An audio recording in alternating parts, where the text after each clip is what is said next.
All right, thank you for staying with us. It's time now to take a look at stories making headlines on the front page of Nigerian newspapers. And I begin with the First News newspaper. The major story here says, Appeal Court sacks Zamfara governor, others rerun. Appeal Court sacks Zamfara governor, others rerun. Declares March the 18th Guba poll inconclusive. Maradun, Benin Magaji, Bukuyum electorate to vote again. The APC, through the former governor, had challenged that election, saying about 98,506 votes in Maradun were not counted, and the courts have now decided that that election be held again, and that will be coming up sometime soon. For more details, you can look through the pages of the First News newspaper. Another story here, PDP now liability to democracy, says APC. Appeal court judgment remain calm. Kanu tells residents they will be knowing their fate today. As suspected terrorist prosecution resumes in 2 weeks, the Justice Minister is speaking.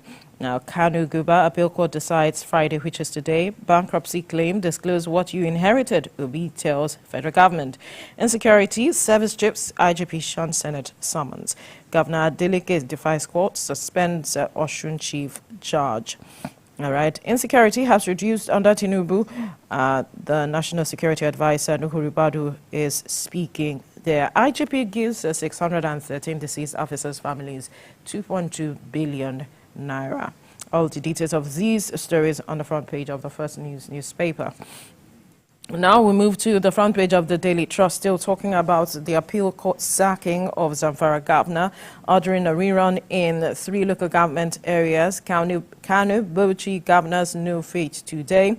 Panic, foodstuff buying in Kanu over fear of violence as a result of the outcome of today's judgment. Police warn against wild jubilation in Bauchi. Now, dollar hits 1,105 at official market. Garden egg vendor defiles 9-year-old orphan in Kanu. A sad story there. Now, strike importers incurred 90,000 daily damage on cargoes. And 613 families of deceased police officers get 2.2 billion naira. Bayelsa Imo Kogi polls, vote buying intimidation disturbing. The Peace Committee is speaking on this. Bandits kill mother, newborn others in Sokoto. A sad story there. To the Nigerian Tribune. This story is still featuring prominently, talking about the governorship election, anxiety in Kanu Plateau as court others rerun in Zamfara. 3 local governments affected, and 322 bodies not discovered in gravesite. In Anambra, Truth Commission is speaking. 80-year-old woman dies in Lagos building collapse. Sad one there. Insecurity, we inherited tough period, said Ziribadu at editors' conference.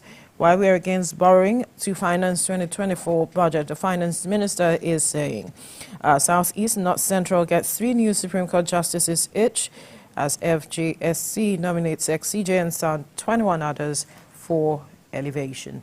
All of the details of these stories you'll find on the front page of the Nigerian Tribune. To the leadership newspaper now, Supreme Court Judicial Council to screen 22 justices. Only 11 will join Apex Court bench, North Central, Southeast, top with 12 nominees. 1 killed as police Shiites clash in Kaduna. Labor strike, importers bemoan surcharge. We mentioned that earlier, that they incurred about 90,000 naira each day. Now, Appeal Court declares Zamfara poll inconclusive. Bala Yusuf, no fate today. 2024 budget can't be funded with borrowing. Edu speaking there. To Business Day now, soaring prices leave Nigerians caught between food and medicine. Naira falls 9.8% in 3 months on single FX regime.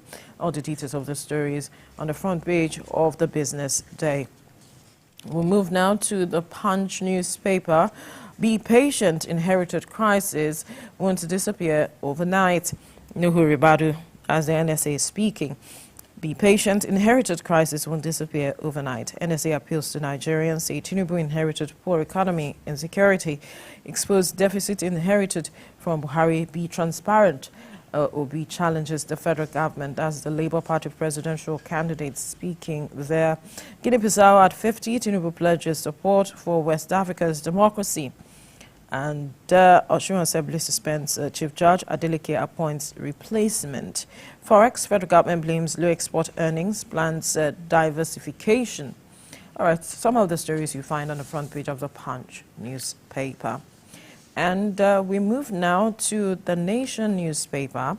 The major story here, Ribadu, that's the NSA government winning battle against oil theft, banditry. Oil production has risen to 1.7 barrels per day, and the Senate invites service chiefs for briefing. Now, 31 EXCO members passed confidence votes in Akeredolu to commission, abstain, return to Akure now, group tells governor. Federal government can't rely on loans to fund 2024 budget, says minister. You find that story on the top corner there. Adeleke suspends CJ as the Chief Justice despite court order. 2023 poll, why INEC experienced internal sabotage. Sultan Hills marking day for building mosque in Ibadan. These are some of the stories you find on the front page of the Nation newspaper. Ibrahim. Yes, the first with me here is the Nigerian News Direct. Telcos frustrated as banks. USSD debt rises to 200 billion naira. Operators threaten to block debtor banks withdraw services. And above the masthead, Adeleke suspends Osun CJ as court grants embattled judge injunction order. How concessions, waivers granted by Buhari made us lose 1.3 trillion naira, as according to Customs. Maida gets Senate nod as NCC EVC. Also, address political interference, weak economic institutions to harness corporate governance in public-private sectors. Olusegun Aganga. Moving on to this Nigeria, Buhari's policies suffocated private sector growth. Report, last 8 years difficult for Nigerians. You see that on page 2 of this Nigeria. Appeal court declares Zamfara Guba polls inconclusive, orders fresh election in 3 local government areas. Page 12. Naira hits record low against US dollar in official market. That's on page 21. Adeleke defies court order, suspends CJ. 2024 budget, Senate queries MDA's poor revenue projections, says external interventions may push country to deficit financing. And on the ear of the newspaper, FCTA partners with DEU on investment, honors 31 retired directors for outstanding services. You can read that up on page 7 of this Nigerian newspaper. Next is the Nature newspaper. IMF launches Port Watch to analyze extreme weather and supply chain shocks. We target $20 billion annually on blue economy, says Oyetola. Ajaokuta Delta steel coils key to Nigeria's growth, engineer Bukar. Kogi Akresol embarks on 17,166 tree planting project. You can read that up on page 6. And the Massa Navy partnership has paid off. Jamo. Nature care, watermelon seeds, and your health. You can read up on the benefits of watermelon on page 15 of the Nature newspaper. NADDC DJ harps on use of Nigeria's made CNG vehicle.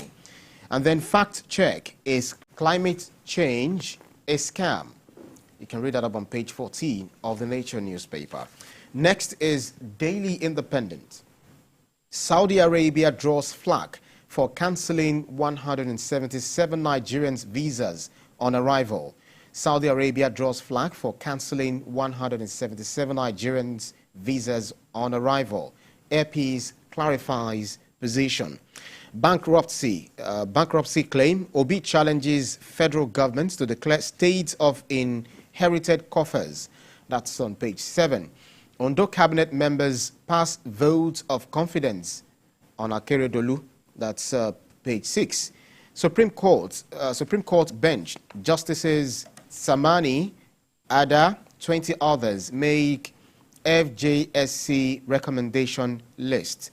Will use Imo as launch pad to grab Southeast. Ganduje will use Imo as launch pad to grab Southeast. The APC chairman Ganduje talking there. That's on page 6. Police smash death threat syndicates. Arrest suspects in Anambra. MTF FSP finance minister insists on end to borrowing. Says Nigeria can't rely on borrowing to fund 2023 budgets. Concerns mount in Senate over MDA's poor revenue projections, leakages. And then on the bottom strip, federal government set to boost education with digital blackboard technology. That's on page 9. Above the masthead, appeal court declares Zamfara Gobar election inconclusive as PDP calls for disbandment of Plateau election appeal panel over alleged inducement. Owerri abduction. Senate summons security chiefs over kidnap of Major General Duru. Will enact laws to address root causes of insecurity, Speaker Abbas. Next is Blueprint. NSA Ribadu. That's a kicker, and the headline reads, Nigeria surmounting security challenges, targets 2 million barrels per day crude oil, barrels per day crude 2024, says Tinubu government most transparent administration ever. Senate summoned security chiefs over current concerns. That's on page 6. UI at 75, 60-year-old man bags first class in sociology. 60-year-old man bags first class in sociology. Adeleke flouts court order, sacks Osun CJ. Our monetary policy stance already yielding results, says CBN. NEDC breathing life into the people after insurgency, the Adamawa example. Naira struggles again, depreciates to 827.83 Naira to dollar at official market. And Senate confirms Maida as NCC Executive Vice Chairman. After 4 failed attempts, UN Security Council agrees on Israel-Hamas war. Then on the bottom strip, Zamfara March 18th, Guba poll inconclusive. Appeal court rules. Anxiety in Kano as Kabir Yusuf, Gauna, no fate today. That's on page 6 of the Blueprint newspaper. Last but not least is the Vanguard newspaper. Editors confab. Why kidnapping has replaced armed robbery. That's according to the NSA. Why kidnapping has replaced armed robbery. MTF FSP. We can't continue borrowing to fund Nigeria's budget. Wale Edun. Looted funds. We've seized 45 billion naira, identified terrorist financiers. That's according to the federal government. CSOs to Tinubu cancel recent civil service promotion examination. You can read that up on page 12. World Cup qualifier. Sloppy Super Eagles survive rampaging Lesotho in Uyo. Sloppy Super Eagles survive rampaging Lesotho in Uyo. Above the nameplate here, we've got capital importation to manufacturing sector rises 88.2% to $861 million. That's on page 19. FJSC okays 22 justices for elevation to Supreme Court. Editors confab, fireworks as stakeholders interrogate national security, threat to elections, media reforms. And the last one here is appeal court declares Zamfara governorship election inconclusive. That's about it for the newspapers this morning. An array of stories this morning, but that of Zamfara seem to dominate the papers. And if you look at the front page of the Tribune, it goes to talk about the judgments that will be coming out today for Kano and Plateau states, and that there are tensions already, and people are already there's panic buying because there are those who are saying whichever party it favors or it doesn't favor might want to foment trouble. And so people are already panic buying items, food items in the state to ensure that they are safe. But the police had come out to say that there shouldn't be excessive celebration, especially for whichever person the judgment favors at the end of the day. But for Zamfara, there's been divergent reactions. Also trailing that, the PDP has come out to say that even if the Supreme Court is seeking for a rerun, it's asking for a rerun in these 3 local government areas, they will still take the day at the end of the day. Yeah, parties will always have to do their own, what's it called? They will try to always clinch onto the position, those who are the incumbents and others who are seeking to take back the lost mandate, so to quote unquote, will say that they will be victorious at the end of the day. But I'm so concerned about adjudication of our electoral process. It's not something that we should always look forward to, because during election, we should be seen as upright people. We should be seen as people who are doing the right thing during the elections, so that at the end of the day, we don't have to go to the courts for the judges to pronounce who the winner really is for the election. So whichever way it goes, people should be magnanimous. The victors should be magnanimous in victory.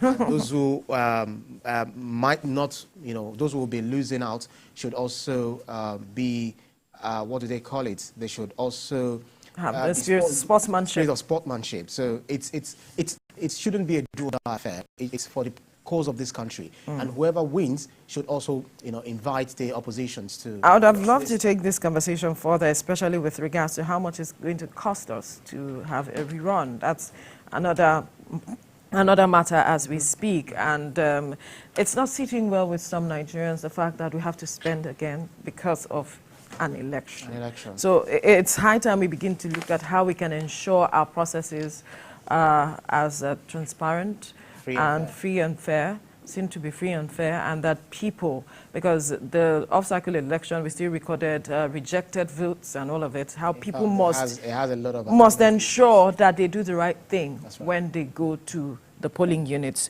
to vote.